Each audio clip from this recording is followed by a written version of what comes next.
Mais um episódio dessa história agradável, desse podcast chamado Conexão Famílias Atípicas. Hoje um dia atípico também, porque vocês vão ver pelo vestuário, né, que eu já vou fazer a minha audiodescrição, que eu aprendi com o doutor Geraldo, que não é autodescrição, é audiodescrição. Sempre aprendendo, doutor Arthur. Eu vou lhe chamar de doutor, não vou conseguir, não adianta. E aí, só temos hoje especialistas de peso para falar para a gente. Então, assim, a FEBEX e o Conexão trazendo o melhor para vocês. Então, vamos lá. Minha audiodescrição. Sou Milva Campos, tenho 1,72 m, sou branca, tenho cabelos castanhos escuros com luzes, estou vestindo um pijamão de viscose cor mostarda e uma blusinha, uma camiseta preta. Doutor Arthur, sua audiodescrição, por gentileza, e seja bem-vindo. Muito obrigado.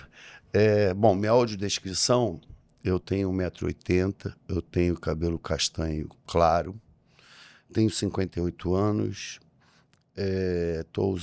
uso barba, né, curta, grisalha, e estou de blusa branca, calça jeans e um sapato mocassim. É isso, doutor Arthur Marcelo Carvalho, ele é fonoaudiólogo, audiologista e sanitarista. A sua instituição chama Senon? Senon, isso. Senon, atende a 37 municípios e ele, gente, olha que coisa legal, ele implantou o primeiro teste da orelhinha. Doutor, muito obrigada pela sua disponibilidade em vir falar conosco. Imagina, um prazer enorme. Obrigado por estar aí usando um pouquinho, usando e abusando da audiência de vocês. Tá ótimo. Doutor, para quem não sabe, qual é a função exata de um fonoaudiólogo e de um audiologista? O fonoaudiólogo, ele é o profissional da comunicação. Sim. Né? Então, fono, né, de fala, Sim. e áudio de audição. Uhum. Só que, como a questão auditiva, a questão de prótese auditiva, a questão dos diagnósticos de perda auditiva se desenvolveram tanto que virou uma especialidade. Sim. Né? Então, hoje nós temos colegas que são fonoaudiólogos, mas não trabalham com nada com fono, só trabalham com audiologia. Né? Então, aí a diferença de fono para audiologista, né? Engraçado que eu percebo que alguns fonoaudiólogos estão se direcionando também para a questão musical, né, de preparação vocal. Sim, sim. Né? Não sei se isso tem alguma especialidade, se você tem que direcionar em algum momento da especialização. Também. Que é o especialista em voz.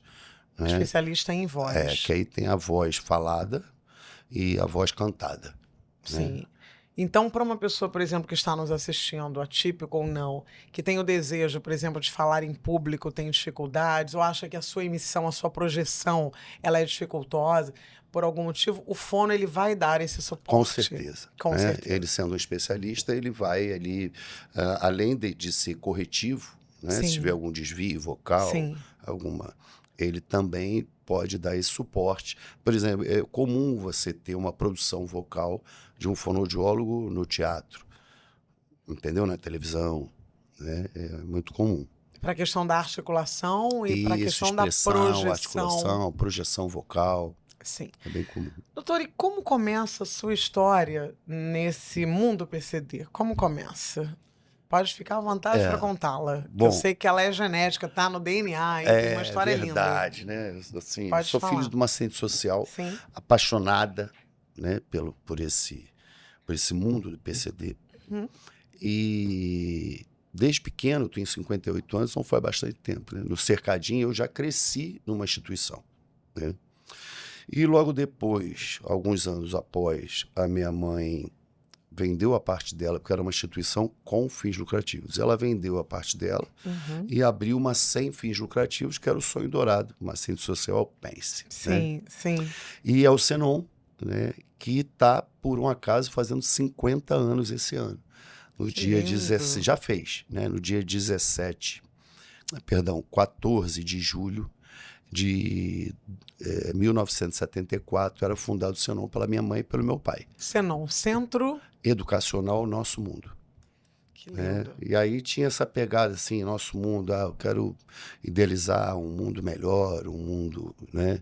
Aí a nossa logomarca é uma gaivota indo para o sol, então já foi uma pegada do meu pai, que era engenheiro, Sim, não tinha nada a ver, mas apaixonado pelo sim, deficiente. sim.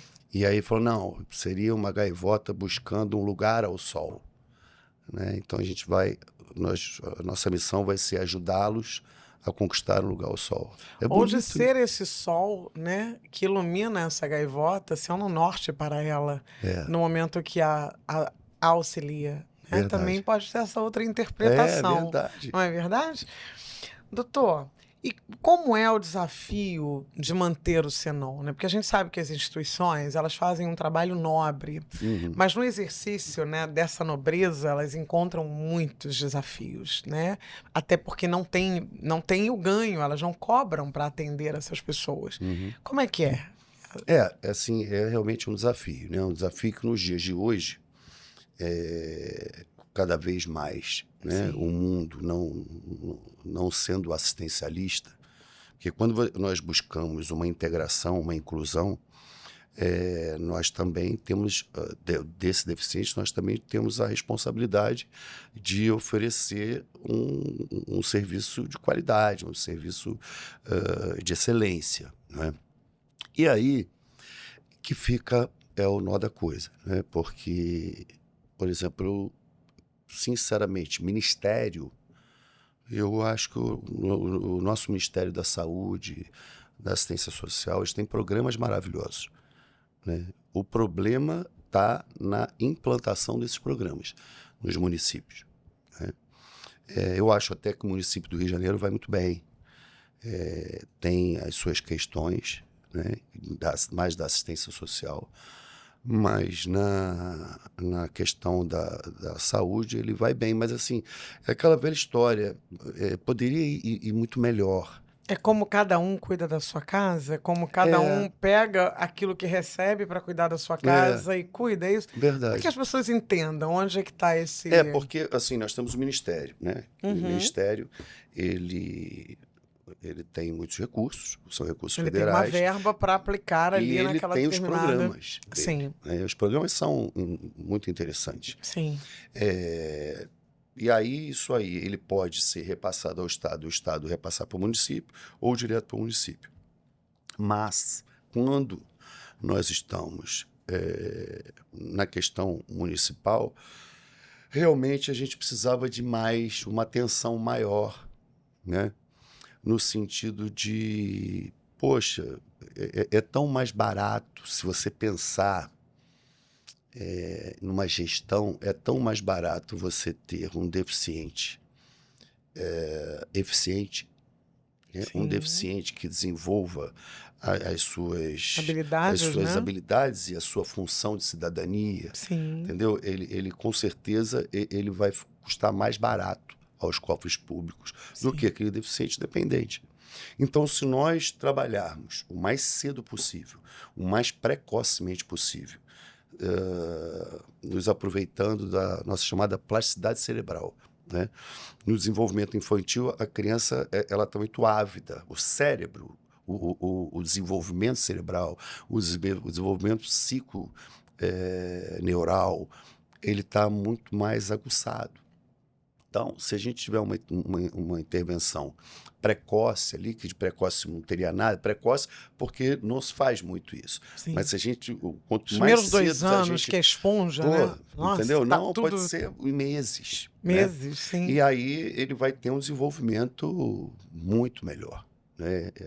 E aí, aonde ele vai chegar, ele mesmo que vai, assim, as potencialidades dele que vão sim, determinar. sim, E aí entra o custeio disso, porque é muito caro.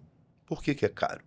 Porque não basta ser um fonoaudiólogo, não basta ser um psicólogo, não basta ser um fisioterapeuta, um terapeuta ocupacional e assim, entre outros colegas. Tem que ser um que é voltado para a reabilitação do deficiente. Entendeu? Porque, por exemplo, o fonoaudiólogo, ele pode trabalhar com voz, ele pode trabalhar com audição, ele pode pegar o deficiente auditivo, mas o mental, ele pode não ter experiência, enfim. Tem que ser profissionais que tenham uma experiência e que atue nessa área. Então, esse profissional, ele não é... Ele é mais caro.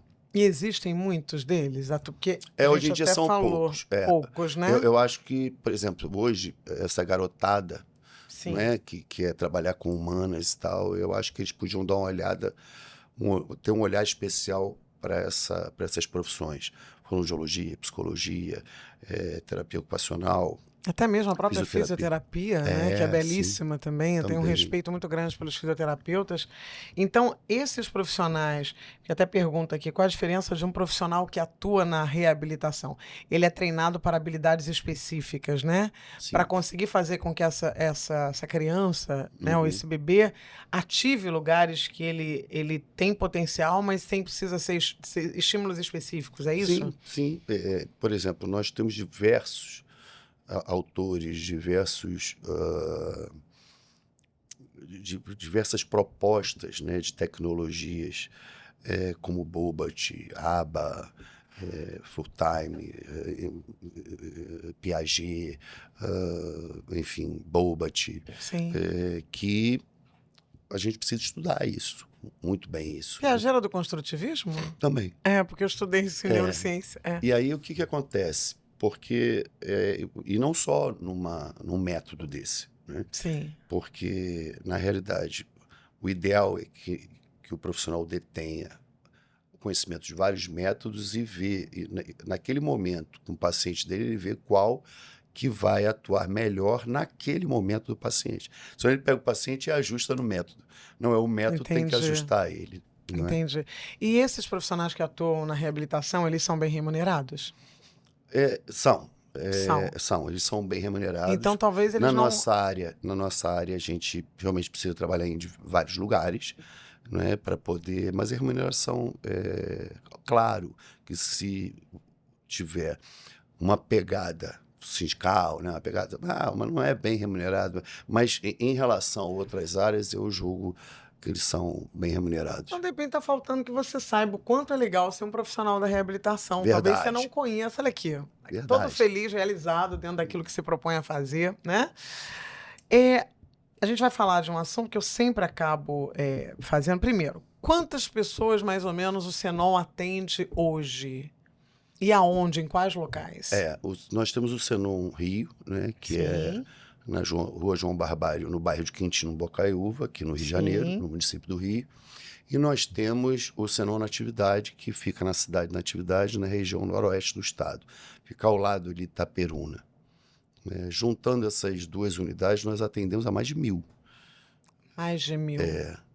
E devem ter muitas pessoas na fila aguardando... Sim, há uma demanda reprimida aqui no Rio de Janeiro. Recentemente, nós contratualizamos com a Prefeitura, com a Secretaria de Saúde, para poder estar absorvendo essa demanda. Então, assim, é um trabalho grande de poder estar absorvendo essa demanda. E em Natividade também teve um incentivo do Estado para a gente também estar... Enfim, a gente está no momento surfando a onda, né? Porque a demanda, pelo menos a demanda identificada, nós estamos no meio de um processo para realmente ver se a gente consegue acabar ou, no mínimo, reduzir bastante. Acabar não vai acabar.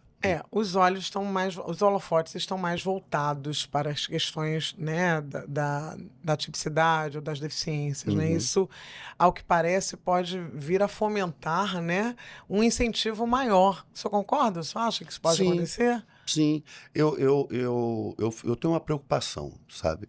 Diga, qual é? Da nossa rede, porque no município do Rio, no estado do Rio de Janeiro, nós temos uma rede grande, né, das instituições da FEBEX, por exemplo. Sim. Né? Porque nós temos a FEBEX, tem as instituições dela, nós temos as APAES, nós temos Pestalozzi, enfim. Sim. Nós temos federações de peso. De peso.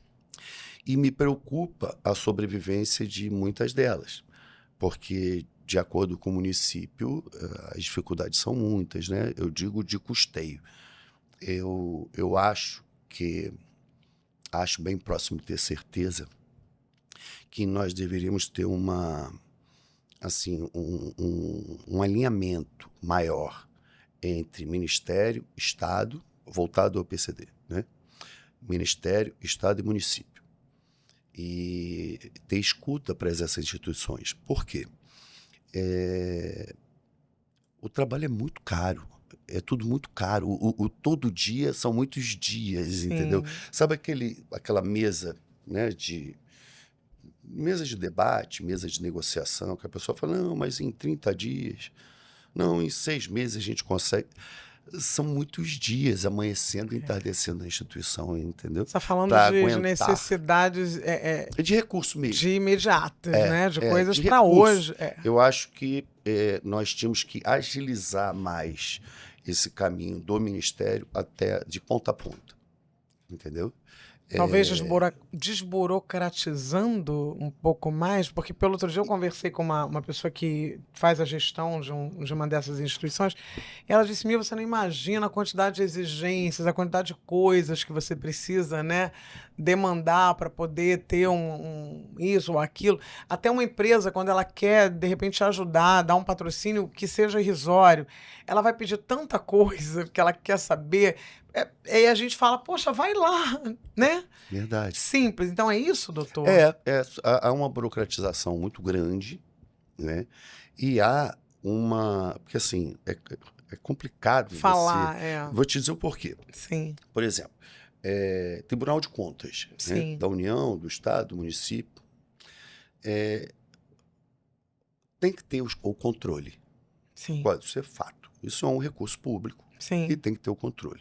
Só que eu acho que o controle ele deve ter um alinhamento com a parte técnica. Porque, por exemplo, há um acompanhamento dos convênios com os supervisores, como se fossem os fiscais técnicos. A criança está sendo atendida, por que profissional? Como é que está o prontuário dela? Ela teve evolução, ela não teve evolução? Enfim, existe esse... E aí existe um controle de, você recebeu, eu quero saber quanto você gastou de material de limpeza, quanto você gastou de papel higiênico, quanto você gastou de detergente, isso não vai levar a lugar nenhum. Mas como é que você faz uma crítica ao controle? O controle é interessante. É a transparência, é recurso público. Sim. Só que entre um e outro, entendeu? Existe um meio. Sim. Por exemplo, vamos ter o controle, mas não controlar. Mas ter o controle e não controlar. Não, nós vamos ter o controle para ver se o recurso está sendo bem aplicado. E como é que você vê se o recurso está sendo aplicado? Com o produto final, que é o quê? A criança. Na criança, exatamente. Que é o deficiente. Então, quais foram os ganhos que essa criança teve? Isso, né? Entendeu? E aí, falou, não, eu quero saber quanto é que você gasta com profissional, recurso humano, quanto você gasta de luz, quanto você gasta de insumos. Show. Dá para você ter o controle disso. Agora, saber se esse papel higiênico não pode entrar na mesma rubrica de uma lata de tinta, porque isso aí, o outro não pode... Então, fica uma... Entendeu? Eu acho que nós poderíamos ver hoje o Tribunal de Contas do município do Rio, mas assim, por exemplo, nós temos um presidente, que é o Luiz Antônio Guaraná, que já conheceu as instituições, conheceu o trabalho, então ficou tudo muito mais fácil. Sim. Mas e os outros municípios, entendeu? E aí é uma prestação de conta. A gente quer prestar conta? Sim, não tem problema nenhum prestar conta. Mesmo porque o cobertor é curto, não fecha. A prestação de conta é muito tranquilo. Vai sempre faltar, né, doutor? Mas não precisa tanto rigor em detalhes que não vão proporcionar controle algum. Entendeu? O município do Rio acho que avançou bem, né? Isso aí, mas tem outras que tem que avançar mais. Sim, tá aí. Doutor, existe uma angústia no seio dessas famílias, que é a questão dos laudos. Porque para chegar à instituição, ao suporte, a pessoa precisa de um laudo. Porque senão nada acontece. E aí? A gente pergunta, faltam neurologistas? Ainda não estão com os olhares voltados para isso e por isso ainda não estão devidamente capacitados, ainda não tiveram tempo de se apropriarem, né, dessa capacidade de dizer você está dentro disso, aquilo outro, ou é apenas mais uma dificuldade administrativa que a gente tem. O que que acontece? Vocês laudam? Como é que é isso, doutor? Sim, a gente lauda. O laudo, na realidade, é o documento em si, né? Mas, às vezes, há uma dificuldade de demora. Não, o do laudo sim, porque ele é o documento, Sim, mas há uma demora em você poder fechar um um diagnóstico, diagnóstico. né? Porque você tem que fazer o diagnóstico, o diagnóstico diferencial, para ver, por exemplo, a criança tem 3 anos, 2 anos, não fala. Ela é autista ou ela é deficiente auditivo? Isso é um grande risco. Por exemplo, até bem pouco tempo, né? Crianças só eram, muitas crianças só eram diagnosticadas quando entrava na escola, É. aos 6 anos. Então, nós perdemos 6 anos de plasticidade cerebral. Lembra daquela nosso papo no início? Sim. Hoje, já com o teste da orelhinha, já ajudou muito. Por quê? Porque a gente consegue pegar deficientes auditivos ali com meses. Mas isso demora. Demora por quê? Porque eu acho legal. Nós temos um sistema CISREG que ele marca, faz os agendamentos, mas às vezes ele é moroso. Demora Porque 5 anos, às Pois vezes. é. Não, aí é terrível. Não, isso aí tem. Mas tem coisas que rodam, que funcionam, sabe? Sim. Assim, Talvez eu pro não estou fono tem defendendo, não estou mais. atacando. Tenha mais? Assim, o CISREG, para algumas coisas ele funciona, para outras não. Tem coisas loucas, né? 1 ano, 2 anos, 3 anos, 5 anos, enfim, não tem o menor sentido.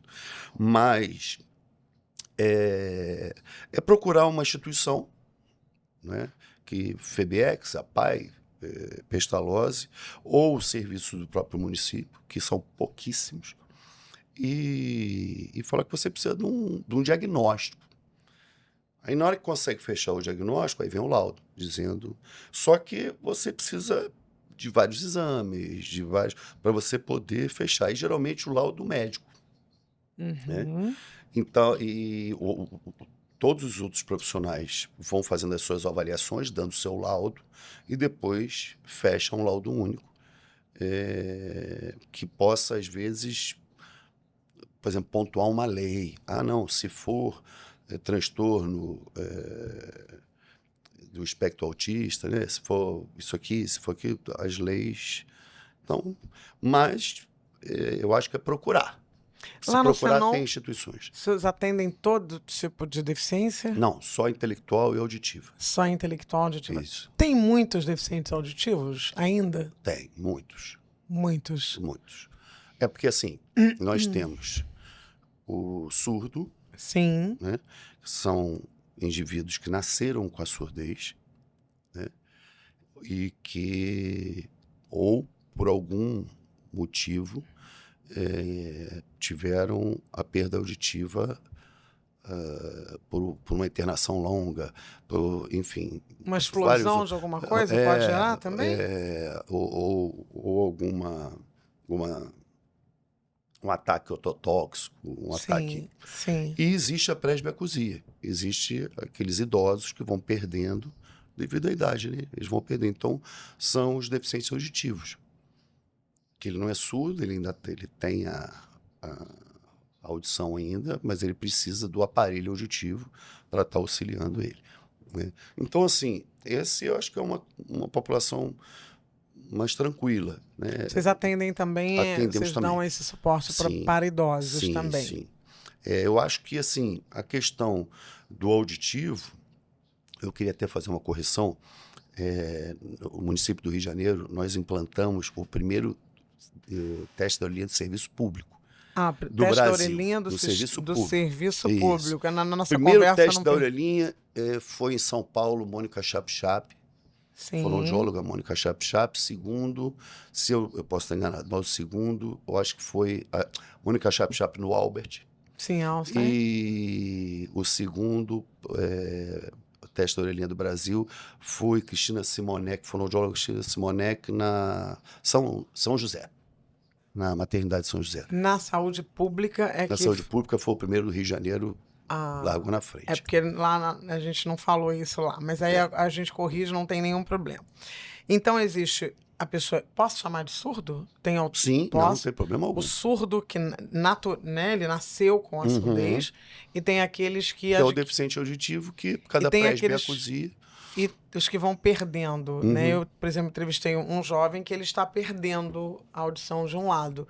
Isso tem alguma causa específica? Várias. A perda auditiva? Não, várias. Está ligado a algum tipo de transtorno? Falar disso, doutor. Sim, sim. Você pode ter uma exposição intensa a ruídos no seu trabalho, né, ou próximo à sua casa. Você pode ter uma exposição a algum produto ototóxico. Você pode ter tido uma medicação ototóxica durante um longo período. Gente que tem muita dor de ouvido e fica colocando aquilo. Não. Eu digo uma medicação mesmo, uma gramicina, uma medicação que seja ototóxico por utilização de longo período. Sim. A questão do ouvido é porque o ouvido não se deve se limpar, né? É isso, eu ia lhe perguntar. E uma outra coisa, fone de ouvido, quem escuta muito alto, por exemplo, como eu. Isso é nocivo? Claro, sim. Sim. Isso e desdobra em várias coisas. Não é só a audição, não. Ele desdobra na sua pressão arterial, desdobra no seu humor. Isso sem você sentir. Ouvir música alta no... Sim. Aqui... Gente... Porque, assim, você está fazendo uma hiperestimulação, né, que vai chegar uma hora que você vai pagar esse preço. Como, por exemplo, o zumbido. O zumbido pode vir devido a isso também. Porque é uma exposição a sons intensos, entendeu? Você tem um limite, então, para Assim, essa exposição. Sim. Você pode usar o fone de ouvido, mas numa altura, assim, que ele esteja agradável. Bem agradável.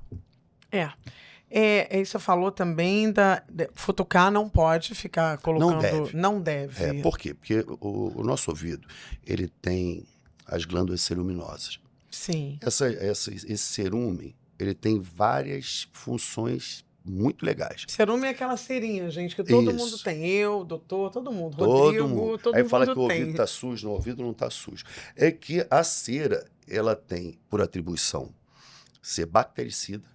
Então, se entrar um vírus, alguma coisa assim, ela é bactericida. Ela lubrifica, mantém lubrificada a membrana timpânica, é como se fosse um coisa de tambor, uma pele de tambor, mantém lubrificada. E ela identifica um corpo estranho, alguma coisa que entre no seu conduto auditivo, que é o buraco do ouvido, tem uma coisa, ela vai neutralizando ele. Ela vai produzindo mais cera próximo dele e a cera vai ressecando para neutralizar, para ele não chegar perto da membrana timpânica. É uma defesa, né? Nossa, que coisa legal. E aí legal. o que acontece? Quando você coloca o cotonete lá dentro, ele identifica um corpo estranho e ele começa a ressecar. Aí você coloca. Aí você coloca de novo. Aí é o que nós chamamos de punhal de cerume. Aí ele você vai cotonete, você não consegue fazer isso, né? Sim. Você só empurra. E aí você faz o punhal. Pode ter um dia que você leva, desloca o punhal de cerume e ele fura a membrana timpânica. Então vamos lá. O ouvido se limpa com o cotovelo. Como? Não se limpa. Não se limpa. Porque não tem como. O ouvido não se limpa. Mas, por exemplo... A não ser que no banheiro, claro. né? Tá lá tomando seu banho, você passa aqui externamente, porque, claro, tem que limpar. Mas essa coisa de ficar tirando o cerume... Gente, olha que dica legal. Não tire a sua cerinha, deixa ela lá, porque é sua amiga, sua defesa. E se tiver com produção... Tem pessoas que têm excessiva pouco produção. Maior, sim. Ou então mora perto de uma marcenaria onde tem muita poeira, muita coisa, aí vai produzir mais cerume para proteger o ouvido. Sim. Procura um otorrinolaringologista e faz uma lavagem. Eu já fiz algumas. Então é o seguinte, exposição excessiva a ruído, né? Pode ter essa danificação. Uso de medicação prolongada, que o senhor falou, né? Sim, medicações... mas isso é mais na infância. Mais na E infância. os pediatras têm esse cuidado. Esse cuidado de... Só que, assim, às vezes vale mais um surdo vivo do que um ouvinte morto, né? Então, Sim. nessa relação, mas, assim, não... A pediatria é bem atenta a isso. E alguma patologia que está diretamente ligada à audição? Porque é claro que tem algumas questões, alguns transtornos, alguma coisa que vai na linguagem, na questão da dificuldade da comunicação, mas patologias que estejam diretamente ligadas, por exemplo, a alguma coisa de audição. O que a gente pode o que pode acontecer é o trauma, Sim. ou, por exemplo, um acidente vascular cerebral. Ah, o Imagina, AVC? é o AVC. E nós temos a audição quantitativa e a qualitativa. Sim. Né? O quantitativo é o quanto você escuta. Sim. Né? E o qualitativo é o como você escuta. Né? Porque tem aquelas habilidades, lembra? As Sim. habilidades. E num acidente vascular cerebral, ela pode perder essas habilidades, ou perder a habilidade, ou ter uma dificuldade nessas habilidades. Uma atrofia. Perdoe. Não, isso é uma atrofia, porque é uma habilidade, né? Ela tem uma perda mesmo. Perda. Ou uma dificuldade, que é na memória auditiva, sequência lógica auditiva, figura funda auditiva, enfim, né? Aquelas. Chegamos à figura funda. Explique a figura funda para os nossos observadores, ouvintes, né? Bom, a figura fundo, vocês são profissionais nisso, né? As mulheres são fantásticas na figura fundo. Né? Porque vocês têm a capacidade, quando nós levamos você para jantar, vocês têm a capacidade de prestar atenção no que nós estamos falando, prestar atenção no que está acontecendo na mesa da direita, na mesa da esquerda, na outra. Vocês têm 360 graus, né? Essa coisa, não é? né? Então, Periférica. o que seria uma figura a fundo? Seria uma audição 3D. A gente pode considerar isso, que é o quê? Mas vocês conseguem prestar atenção, né, no que a gente está falando, no que a mesa do lado. O homem não tem essa habilidade. Mas não por quê, doutor? Questões de Não áreas sei, cerebrais não diferentes? sei. Não, ainda não tem uma. Não teve nenhuma pesquisa, Sim. ainda pelo menos que eu conheça, voltada a isso, mas que vocês são profissionais na figura a fundo, vocês são. Doutor, a gente já tem que falar, eu acabo sempre perguntando sobre isso, porque eu acho que essa é uma pergunta que tem povoado, né, permeado a vida das pessoas, o pensamento delas. É claro que não é uma preocupação, mas talvez algo a ser observado, né? O crescimento do TEA. E eu sempre pergunto, porque alguns profissionais que já se sentaram aqui falaram sobre a questão das telas, né? Dessa preocupação que a gente tem que ter, uma certa atenção, uma administração delas. Ninguém está demonizando nada, porque tudo que vem é importante, faz parte do processo evolutivo, mas assim, de como a gente administra tudo isso. E aí, para o senhor, né? O que o senhor acha que está motivando esse crescimento do transtorno do espectro autista? E o que o senhor acha das telas? Tá, vamos mais telas. Né? Sim. Eu acho das telas a diferença entre o remédio veneno e a dose. Né? Eu acho as telas interessantes. Sim.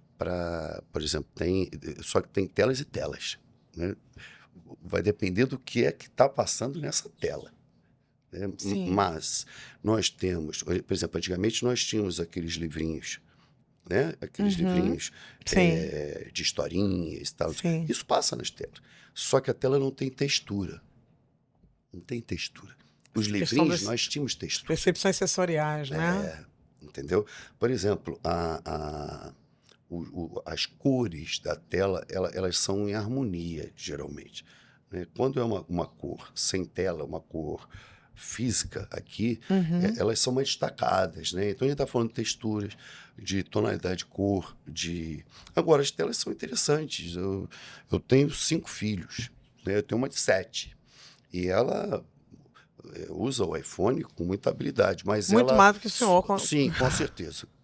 Mas ela sobe em árvore, ela anda a cavalo, ela nada, ela entra no ribeirão, ela entra na piscina, ela entra... Enfim. Então, eu acho que, eu volto a dizer assim, a diferença entre o remédio e o veneno é a dose. Né? E o que é que está passando nessas telas. Então, quando você incentiva, né? Por exemplo, a minha filha, de história não é a dela. E aí, foi talvez um gibi, porque eu não tenho mais, né, do gibi, mas ela começou a se interessar, porque tem agora na rede, né? São gibis que as pessoas vão fazendo a sonoplastia, né? Sim. E dali eu comecei a comprar revistinhas para ela e ela, entendeu? Então, depende como Uma você usa. artimanha inteligente, né? Depende como você usa. Mas a relação com o TEA, eu não vejo. Eu não vejo. Mesmo porque uma criança que você consegue diagnosticar uma criança com menos de 1 ano, em alguns casos, com TEA. E com TDAH?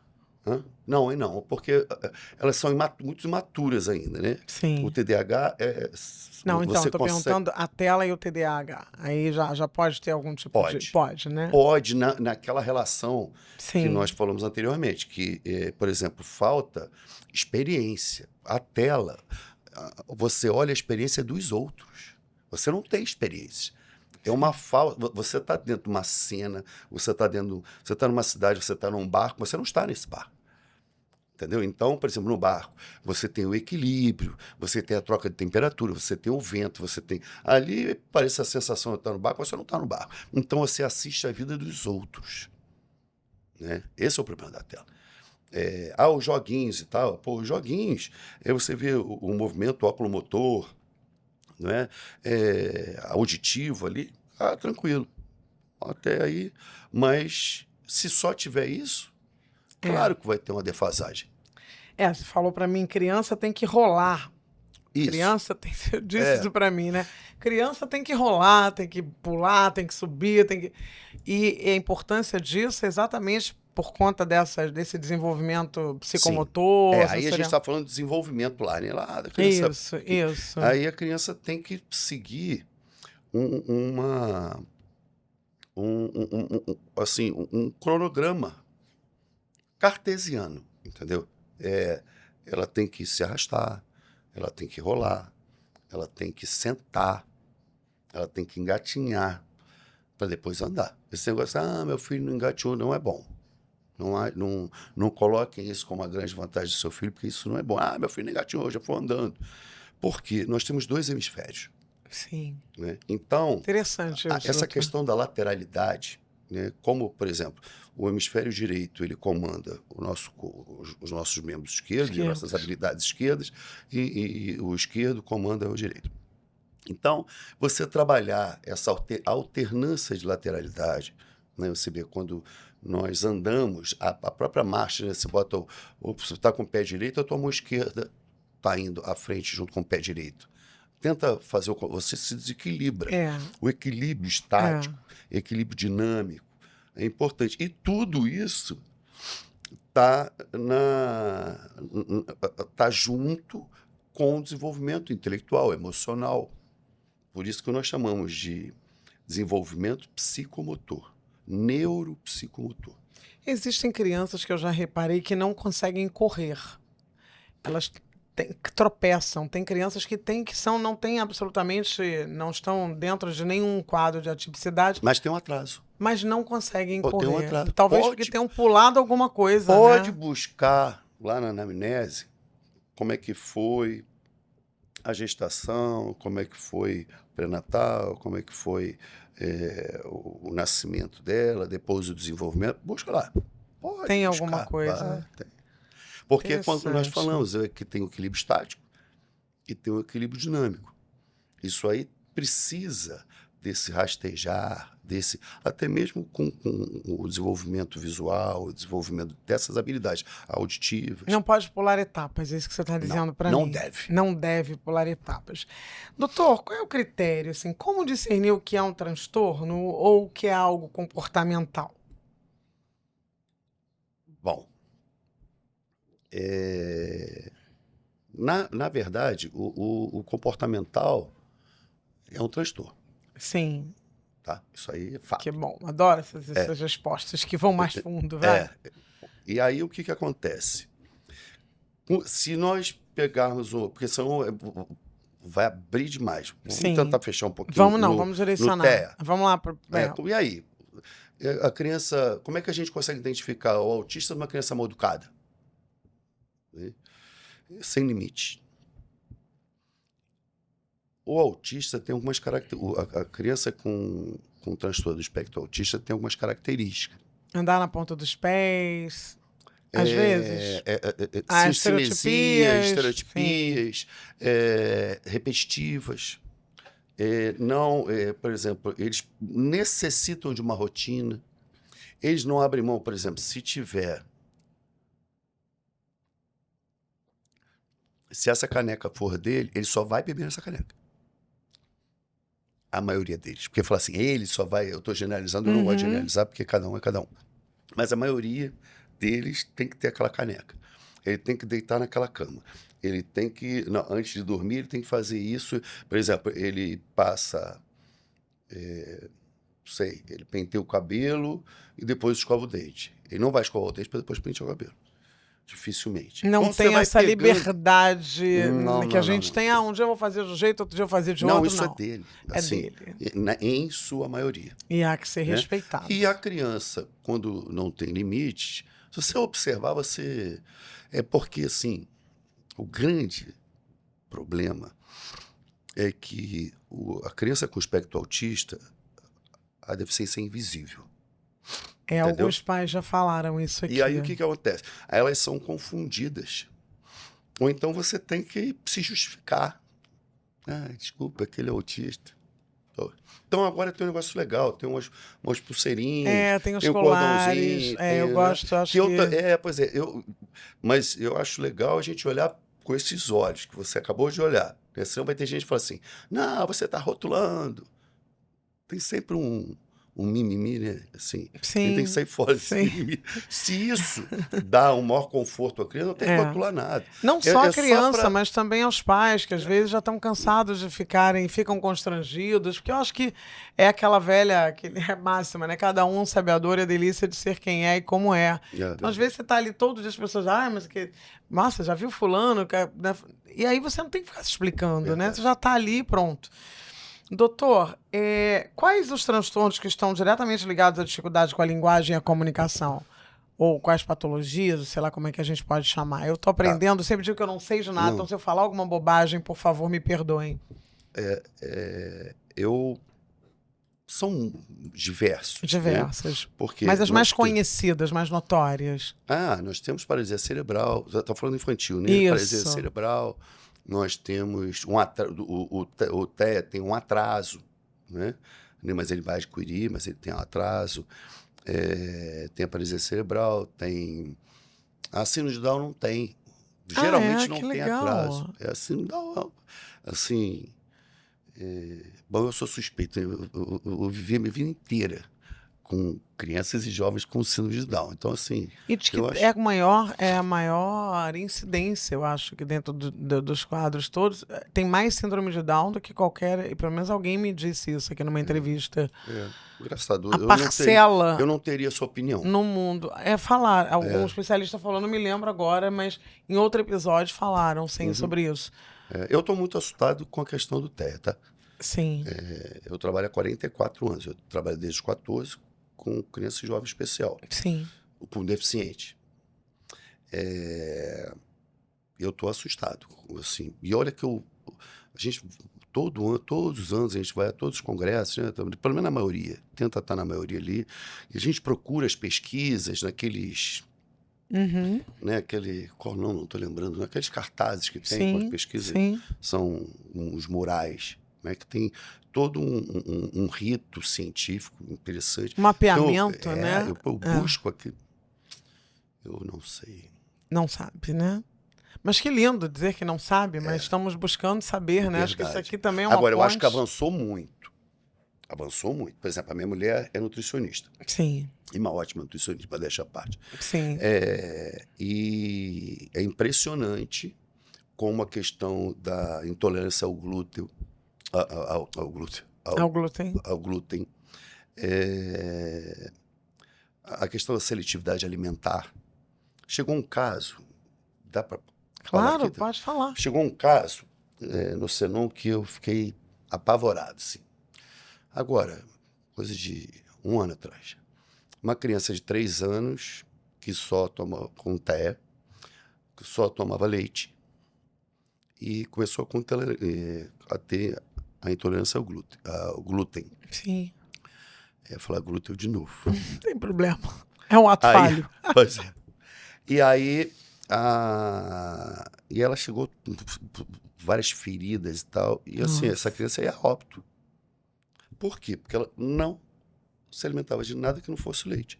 Nossa. E o leite, a intolerância estava arrasando com ela. Então, aí, minha esposa, enquanto nutricionista, entrou ali e fez todo o trabalho de seletividade alimentar. Hoje em dia ele se alimenta muito bem, faz ecoterapia, uma criança linda, brincando, correndo.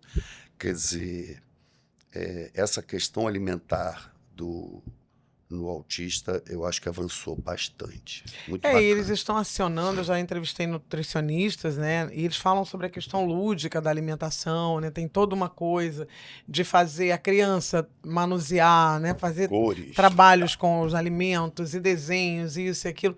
Isso vai estabelecendo essa quebra de barreira, né? Uhum. Porque, aquilo que era horroroso, de repente você vai se aproximando de um jeito diferente. Odeio feijão e pega o feijãozinho, vamos plantar esse feijãozinho e vai criando, né? Essa imaginação. É um trabalho, mas, Nossa, né, deve ser belíssimo. lindo Lindo, também. lindo, O lindo. retorno, né? Não, e os equipamentos, entendeu? A Sim. parede, uma parede imantada, e aí você coloca, a criança bota o alimento aqui, entendeu? E aí faz churrasquinho de melancia, coisas deliciosas. Oh, meu Churrasquinho de Deus. melancia, não sei o que, de não sei o que. Tem várias É pegadas muito legal. muito interessantes. Que bom que a gente se adapta, né, doutor? Que a gente vai buscando recursos. É verdade. O senhor disse uma coisa, mas antes disso, eu queria que o senhor falasse sobre a efetividade da fonoaudiologia no que diz respeito a essa possibilidade de da linguagem, da comunicação. Porque, de repente, alguém está ouvindo aqui e fala, meu filho, fonoaudiologia vai me ajudar? Como? De que maneira que vai me ajudar? Né? Para que serve isso, né? Mas, com certeza, serve muito. Já falou, me deu um exemplo até da deglutição atípica. Então, se eu puder esclarecer isso, eu vou agradecer. Maravilha. Bom, olha só. A fala também tem, lembra aquele negócio de se arrastar e tal, pra rolar? Sim. A fala também tem isso. E começa no seio materno. Começa com a alimentação no seio. Sim. Não sei se você já percebeu, o leite sai em jatos. Sim. Não é? Sim. E aqueles jatos faz um processo de propriocepção intraoral na boca da criança. Então, ali, ela já vai tendo sentidos, e aí o leite tem uma temperatura morna, né? Então, aquilo ali vai massageando e fazendo a propriocepção de todo. E ali é a cavidade intraoral, é ali que rola tudo, não é isso? Sim. É ali que você tem a língua, você vai instalar os fonemas lingodentais, Sim. os fonemas bilabiais, a questão da pressão intraoral, né? Quando a gente fala, a gente produz, todo o nosso processo de articulação, ele tem uma pressão intraoral, que isso a criança necessita de mamar no seio, né? Fazer isso aí, depois ela passa para o pastoso, depois ela continua no líquido, depois passa para o pastoso, depois e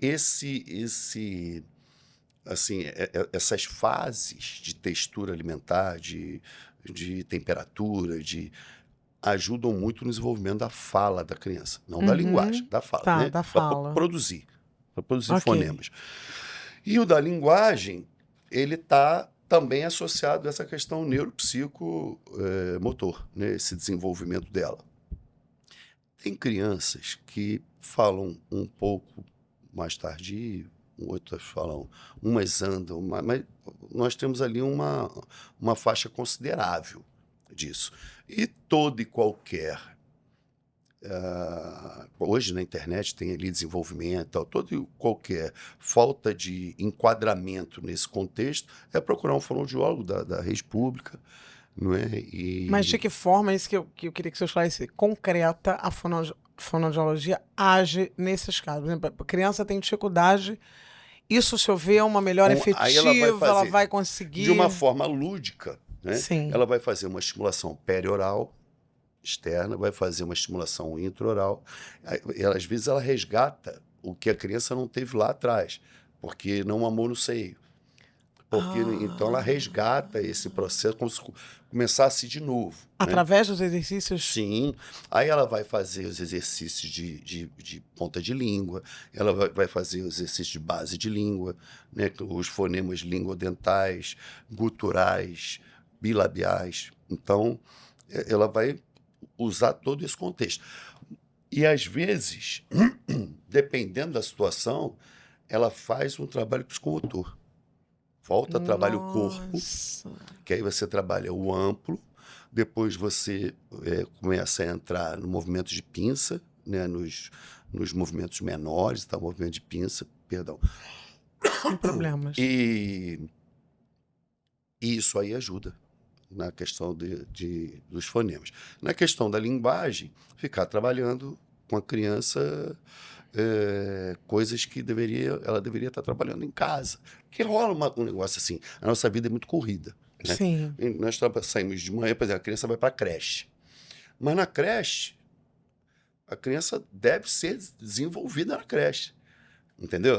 Ela tem que ter estímulos na creche, não é só Sim. ficar ali, né? Você não coloca no estacionamento depois disso. Tem que Sim. ser uma creche que realmente promova esse desenvolvimento. E o tempo que nós tivermos é dar atenção às crianças para poder desenvolver as habilidades dela. Aí você falou, por exemplo, não sei se a gente pode falar, mas acredito que sim, sobre a questão da deglutição atípica, acho que entrava no caso da paralisia, era isso? Ah, sim. Isso, que eu acho muito interessante falar, se a gente... O que acontece? A deglutição atípica, Da questão das pessoas que têm essa a salivação, celorreia, essa né? Que salivação. sai a saliva e tal. Porque às vezes chega, né, no nosso serviço, assim, aquela criança, vamos supor, paralisia cerebral, ela está na cadeira de roda, ela é tetraplégica, ela não move a cabeça, ela não move. E aí, às vezes, o colega, né, fala, pô, nessa situação aí, pô, por onde eu começo e tal? Eu sempre falo, começa por aquele aspecto que está impedindo mais a socialização dela. Aí nós temos a fralda, aquela fralda de pano, né, Sim. que geralmente vem acompanhada de biscoito de maisena. Então é aquela celorreia, aquela saliva com biscoito de maisena, mas biscoito de maisena azedo. Naquela fralda, isso aí ninguém gosta. Eu trabalho há 44 anos, continuo não gostou e não vou gostar nunca. Só que a criança acostuma. A mãe acostuma com aquilo. E aquilo é um safa-onça, entendeu? Porque a criança está ali. Sim. Porque se for usando papel, mais caro, né? Lenço é mais caro.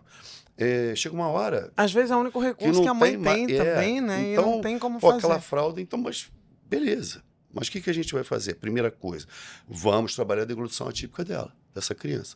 Vamos posturá-la melhor, vamos trocar uma bola com o terapeuta ocupacional, com o fisioterapeuta, com o fonoaudiólogo, para poder... O fonoaudiólogo vai trabalhar, ele tem que estar com aquela criança posturada, esse trabalho em equipe.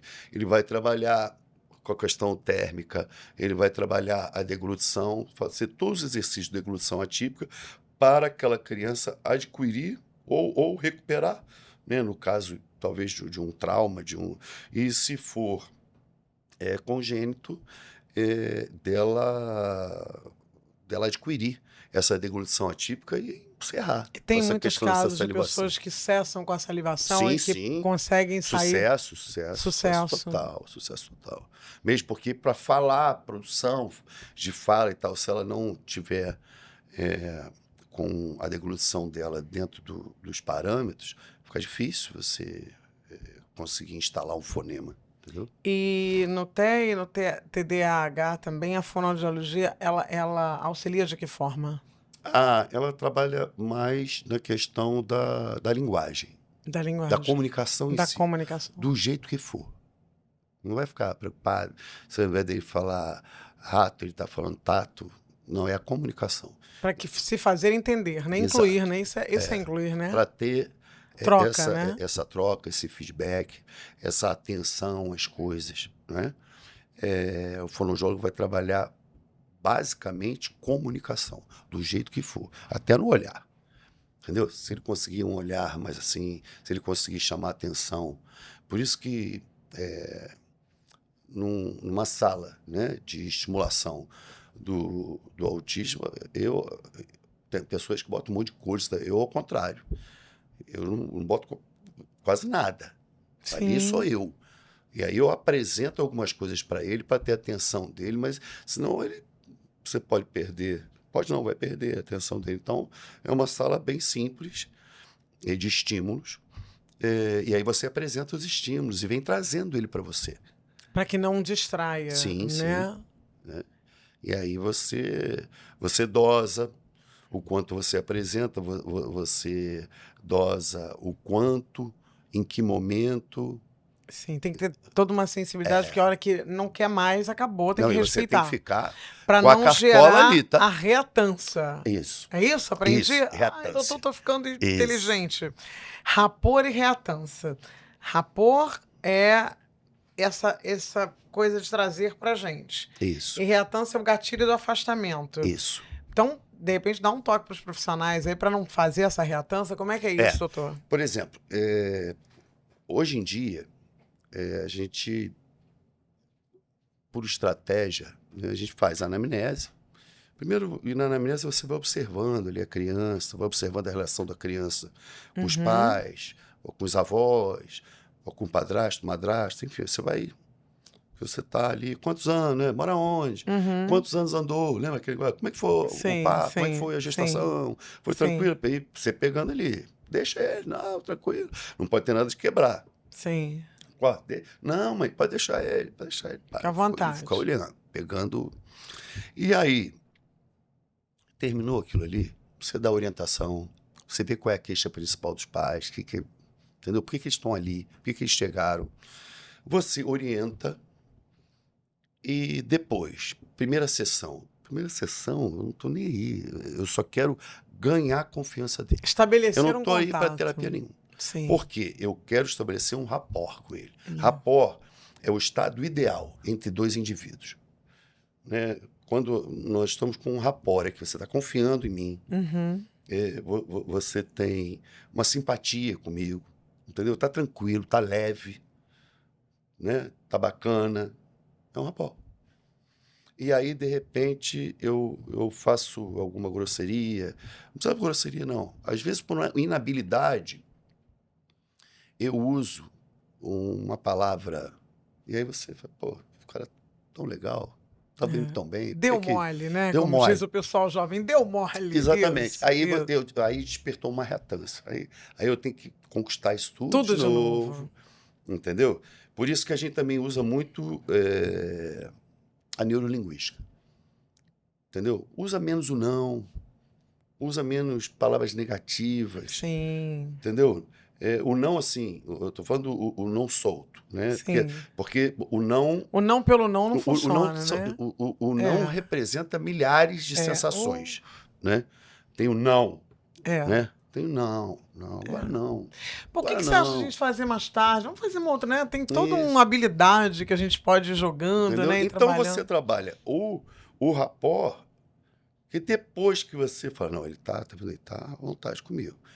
Aí eu começo a entrar. Porque senão não entra nada. Se você tiver com reatância comigo, qualquer coisa que eu fale, para você não vai Ah, entrar. isso em qualquer tipo De de relação. relação, no Concorda? trabalho, de qualquer forma. Se você, por exemplo, quebra alguma coisa com aquele que te lidera, você vai ter uma reação. Ah, e tudo que a pessoa vier falar, você vai, "Ih, já vem, né? Aquela coisa.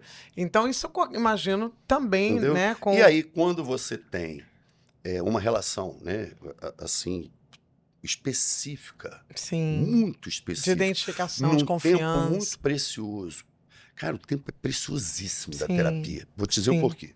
Esse pai, essa mãe, essa avó, eles colocaram na agenda deles, deram um banho na criança, se vestiram. Tem outros filhos, Que tem outras coisas percepção para legal. fazer, É, tem outra. é, Aí é. vestiu. Até chegar Viu a lá tem todo um roupinha? Se tem a processo. roupinha, pô, eu queria levar com essa bermuda, queria assim, pô, tá sem blusa, tá sem não sei o quê, o sapato. Fez tudo isso. Pegou uma condução, ou carro, custo. Sim. Tá esperando lá de fora, que é um saco você esperar, porque o sempre é muito, né? É. Então, assim, 2 vezes por semana tem a terapia. Toda terça e quinta. Toda terça e quinta é esperando ali. Eu procuro sempre ter uma televisão, ter um atrativo, ter uma revista, que é um porre, né? Que tem um café, uma água, enfim. Então, aquele momento ali, eu tenho que aproveitar muito Sim, bem ele, respeitando esse esforço, sabe? sim.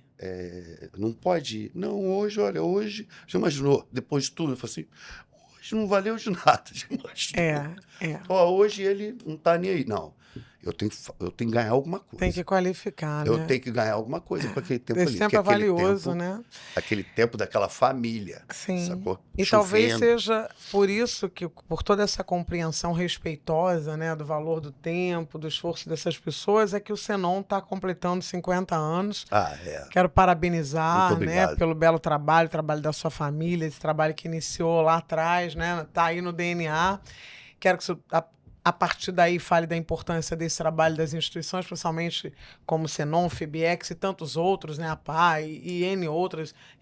Tem uma que a Débora veio aqui também, a Florescer, Florescer eu acho que é o nome dela, e muitas que me perdoem se eu esqueça, porque são muitas pessoas, a gente acaba esquecendo. Falar um pouco da importância dessas instituições e deixar um recado também. Então, eu queria que você falasse dos 50 anos do Senon. O Senon também atua com a ecoterapia, que é Sim, a paixão do Dr. Arthur também, que são os cavalos. isso. Muitos ganhos com a Muito, ecoterapia. muito, muito. Quem quer ir no Senon, quem quer conhecer esse trabalho belíssimo, quem quer poder usufruir dos benefícios que ele tem trazido, como faz? Bom, se eu não rir, eles vão procurar a Secretaria Municipal de Assistência Social e pegar um encaminhamento para lá. Ou procuro a Secretaria Municipal de Saúde, mas só que aí já tem o CISREG, né? Nas unidades, já agenda direto, não precisa a Secretaria de Saúde. Pelo CISREG, agenda direto para o Senon. Ou pode ir até lá Sim. e se tiver alguma dificuldade, ele pode ir direto, né? Eu esqueci de uma coisa valiosíssima antes que o senhor fale desses Uhum, 50 anos. Eu esqueci, eu pulei um assunto que não dá para deixar. O uso do aparelho, você trabalha, né? Você uhum, trabalha diretamente com essa coisa da audiologia, uhum. que é o uso do aparelho, e a gente falou sobre o recrutamento, mas a importância, porque isso, tudo que gera qualidade de vida é importante para as famílias atípicas ou para qualquer família, né? Fala um pouco dessa questão do uso do aparelho, que as pessoas às vezes podem ter algum tipo de receio ou de estigma. Por favor, É, explique como é o que feito que isso. acontece? Quanto mais cedo a gente protetizar o deficiente auditivo, o surdo, melhor, né? Porque ele vai ter o desenvolvimento e muitas vezes compatível com o desenvolvimento da criança ouvinte. Sim, Então, isso diversos estudos comprovam. sim. Então, quanto mais cedo eles forem protetizados, melhor. Isso na questão das crianças. Na questão dos idosos. O idoso está com dificuldade auditiva, vamos providenciar uma prótese para ele. Né? Por quê? Que negócio, não, papai, peraí, papai, daqui a pouco eu te falo. Porque o dia a dia, né, as pessoas. Acaba. Não, depois eu te falo o que ela tá falando. O quê? É. E a gente vai tirando ele do convívio familiar. Que não ouvir isola também, né? E ele pode entrar num processo de ostracismo, Depressão, né? depressão, entendeu? Então, Sim. assim, hoje tem tantos programas, você não tem o programa do Ministério da Secretaria Municipal de Saúde, né, do Rio de Janeiro, no Senon Rio, em Quintino. O Senon Natividade tem do Ministério e do município de Natividade, que são 37, ele é responsável por 37 municípios da região norte e noroeste serrana. Então, vamos tentar e tirar, quebrar assim, o discriminar que muitos podem ter com a prótese, né? Nada pior do que o óculos, né? Só que o Sim. óculos agora já é muito comum. É Aqui, moda, mas é né? um para-brisa, É. não é? Eu uso Parabéns, óculos foi escuros ótimo. também, mas, enfim, o Sim. aparelho é pequenininho aqui. Hoje é cheio de tecnologia, não incomoda, tem vários canais, entendeu? Essa aí é a questão auditiva. Na questão do que você não pode fazer, é aquela história. Eu estou aqui porque eu estou representando, mas eu represento um exército de profissionais fantásticos, né? São mais de 100 profissionais que trabalham no Senon. Então eu represento todo um trabalho. Não sou eu, né? Eu queria Toda vez que eu vou falar em algum lugar, eu falo, gente, é porque vocês não estão vendo, mas tem muita gente do meu lado, não Tem um atrás de mim. exército, né? Do meu lado. Né? Sim. Por exemplo, no Rio de Janeiro, é minha irmã Tânia, que administra junto com a Natália e com a Fabiana. Natália Rezende e Fabiana Gonçalves. No Senon Natividade, eu administro junto com a Amélia, junto com Yasmin, junto com a Rose, que é minha esposa, né? E eu espero que uns dos meus filhos ou sobrinhos já comecem a integrar aí. Assumam esse legado, né? Para dar continuidade. Eu vou morrer, vou trabalhar até morrer, mas vou estar cansadinho, né? Vou estar bem velhinho, estar na cadeira de roda. Bota o tio Arthur no sol, tiro o tio Arthur no sol. Deixa um recado aí para essas famílias, não sei sobre a fonoaudiologia ou sobre aquilo que o senhor desejar. O recado que eu quero deixar é que você que é pai de alguma criança que tem alguma deficiência, olha a eficiência dela. A deficiência já está ali. A gente precisa de dar tratamento específico, mas converse muito com o terapeuta do seu filho. Estimule o seu filho, brinque com o seu filho. Ele só é diferente. Ele só é diferente. Mas ele é um presente, né? E não fica olhando muito os defeitos, não. Ou que ele tem de deficiência, de ficar pensando ali, você como pai, você como mãe, avô, tio, ficar pensando o que eu posso fazer para transformar a deficiência dele numa eficiência. Né? O que eu posso contribuir para isso aí? E se você não puder contribuir com nada, é só dar amor. Ame, porque eles são muito especiais. Muito, muito, muito. Se eu pudesse, eu acho que minha jornada aí, eu acho que eu teria mais de 200 filhos adotivos especiais. Bom, ame seu filho. Que bom. Com esse recado já mais do que bem dado, eu me despeço, né? Agradeço imensamente. Imagina, eu que agradeço ao doutor vocês. Arthur Marcelo Carvalho.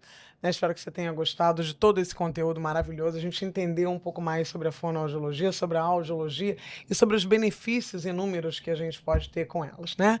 Então, se você está gostando, né, de todo esse conteúdo preparado com esse amor, né, e com esse respeito por cada um de vocês, entra lá, curte, compartilha, ativa as notificações para que essa corrente de informações ela só cresça e se fortaleça. Muito obrigada e até o próximo.